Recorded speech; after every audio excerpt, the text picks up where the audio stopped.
যে পিঠাটা এখানে তৈরি করবো এটা হচ্ছে মুগ পাক্কান বা আমি করেছি মসুর ডাল দিয়ে।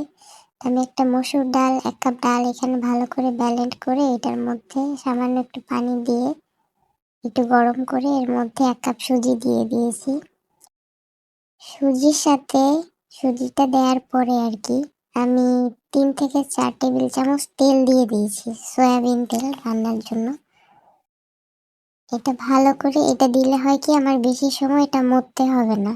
এরপরে যখন শক্ত আঠালো এরকম একটা ডো তৈরি হবে আমি এটা একপাশে রেখে ১ কাপ চিনি আর পানি দিয়ে ভালো করে একটি সুন্দর ঘন শিরা করে নেব। শিরাটা যখন ঘন হয়ে আসবে আমি এই অবস্থায় এটাকে ঢাকনা দিয়ে ঢেকে গ্যাসটাকে অফ করে দিব।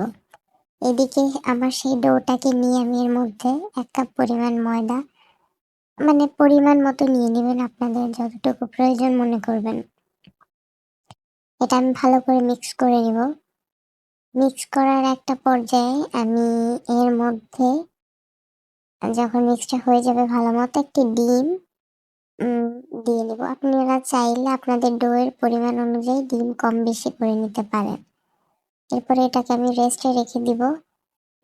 ১ ঘন্টা পর আমি এটা থেকে আস্তে, আস্তে করে আমার মন মতো শেপ দিয়ে পিঠাটাকে ভেজে নিব।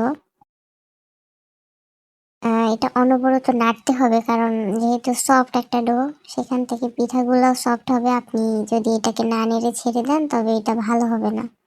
এরপরে ওই শিরার মধ্যে আমি একে, একে পিঠাগুলোকে দিয়ে দিব। একটু নাড়াচাড়া করলে ১-২ মিনিটের মধ্যে আলহামদুলিল্লাহ এটার মধ্যে রসটা ভালোভাবে সোক করবে। পরবর্তীতে আমি এটাকে একটু আমার মতো করে আমি সাজিয়ে নিয়েছিলাম।